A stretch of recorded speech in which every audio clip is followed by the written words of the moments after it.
Hello दोस्तों, स्वागत है। आज हम आपके लिए लेकर आ गए हैं हिंदी का क्लास 11th हिंदी का संपूर्ण सॉल्यूशन। अभी आपको दिखाएंगे जो आपका 19 सितंबर को पेपर हुआ था उसी का पूरा सॉल्यूशन है। जल्दी से देख लीजिए कितने आपके इसमें से सही होने वाले हैं। तो देखिए 80 नंबर का पेपर हुआ था। इसमें देखिए पहले वाला जैसे लिखा है, कबीर ने ईश्वर के कितने रूप माने हैं। तो कबीरदास जी की बात करी गई है। कबीरदास जी ने ईश्वर के यानी भगवान के कितने रूप माने हैं। तो उन्होंने भगवान का एक ही रूप माना हुआ है और भगवान को उन्होंने जो निर्गुण भक्ति धारा यानी कि वो साकार रूप की पूजा नहीं करते थे, तो उन्होंने ईश्वर को परमात्मा आत्मा के रूप में माना हुआ है। ठीक है, तो एक आंसर है इसका। दूसरा यहाँ पे आपको देखने को मिल जाएगा, श्रृंगार काल किस काल को कहा जाता है। श्रृंगार काल, अब श्रृंगार काल यहाँ पे भक्ति काल दिया गया है, आदि काल दिया गया है। तो देखिए भक्ति काल को स्वर्णयुग कहा जाता है, तो रीति काल को यहाँ पे श्रृंगार काल कहा जाता है। रीति काल इसका करेक्ट आंसर हो जाएगा। इसके बाद आप आगे बढ़ेंगे, जैसे ही यहाँ पे आप देख पाएंगे करुण रस का स्थायी भाव है। करुण रस का स्थायी भाव आपका यहाँ पे शोक है। ठीक है, आगे बढ़ेंगे तो यहाँ पे देखने को मिलेगा नमक का दरोगा कहानी का प्रकाशन हुआ। तो ये नमक का दरोगा कहानी का प्रकाशन का हुआ था 1925 में हुआ था। इसके बाद आगे बढ़ेंगे, मियाँ नजमुद्दीन कितने प्रकार की रोटियां बनाने के लिए मशहूर थे। तो ये है 56 प्रकार की। ठीक है, इसके बाद आगे बढ़ेंगे, कुई की खुदाई करने वाले को क्या कहते हैं। कुई की खुदाई हाँ, तो ये कुई की खुदाई करने वाले को क्या कहते हैं, इसका नाम है चेजारो। ठीक है, इसको चेजारो बोलते हैं।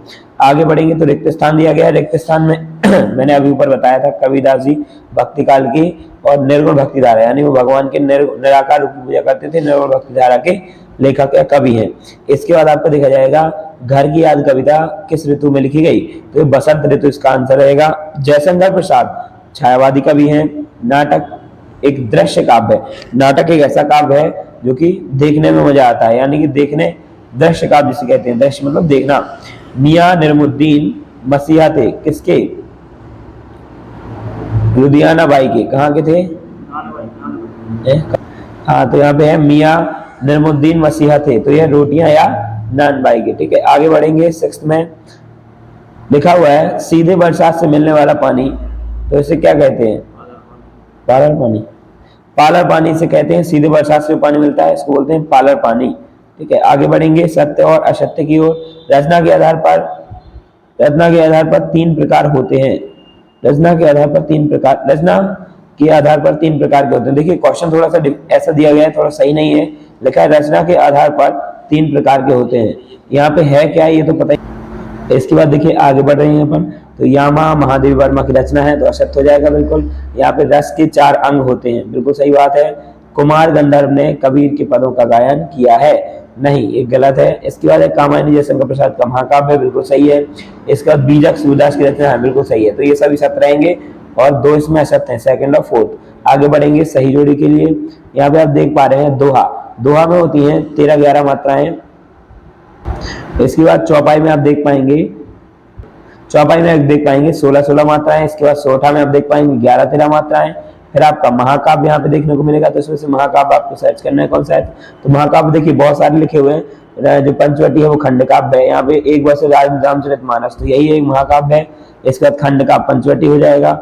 नाटक, अब नाटक यहाँ पे कोई नाटक, तो लहरों के राजहंस यहाँ पे नाटक हो जाएगा। इसके बाद है कहानी, तो उसने कहा था, ये कहानी हो जाएगी। तो ये सभी आपके सही जोड़ी हैं, इनको आप मैच कर लीजिए। या हो तो स्क्रीनशॉट भी ले सकते हैं। आगे बढ़ेंगे, एक वाक्य में मतलब जगत क्या देखकर मोहित हो रहा था। तो सांसारिक सुख। फिर यहाँ पे निपात किसे कहते हैं, तो निपात शब्दों के बारे में पूछा गया है, आपको एक वाक्य में उत्तर देना है। आगे बढ़ेंगे, किसे एक ही बैठक में पढ़ा जा सकता है। तो ये कहानी की बात कर रहे हैं, कहानी को एक ही बैठक में पढ़ सकते हैं। सिनेमा के आविष्कार का श्रेय किसे जाता है, तो यह इसका सत्यपिता राय। और इसके बाद है 2 महाकाव्यों के नाम तथा एक रचना का नाम लिखिए। तो आप 2 महाकाव्यों के नाम लिख सकते हैं, जैसे रामचरितमानस हो गया, और भी अनेक महाकाव्य हैं, कामायनी हो गया। और यहाँ पे क्या करना है, एक रचना का नाम लिखना है। ठीक है, 2 महाकाव्यों के नाम तथा एक रचना का नाम लिखिए। इसके बाद अनुप्रास अलंकार किसे कहते हैं, डेफिनेशन लिखनी है। यमक अलंकार किसे कहते हैं, डेफिनेशन लिखनी है। ये पूरा पेपर सॉल्यूशन था। आगे बहुत सारे क्वेश्चन दिए गए हैं, जैसे यहाँ पे आपसे पूछा गया है, यहाँ पे देखिए रचना है, भाव पक्ष, कला पक्ष, भाषा शैली, रचना है, साहित्य में स्थान। तो साहित्य में स्थान अगर आए तो उच्च स्थान भी भर सकते हैं ना। और ये सभी आपने करे होंगे पूरा पेपर सॉल्यूशन। अगर आपको आगे की पेपर सॉल्यूशन भी चाहिए तो आप वीडियो को लाइक कर सकते हैं। और अगर आप चैनल पर अभी नए आए हैं तो आप सब्सक्राइब कर लीजिए चैनल को। चलिए, तो जय हिंद, वंदे मातरम।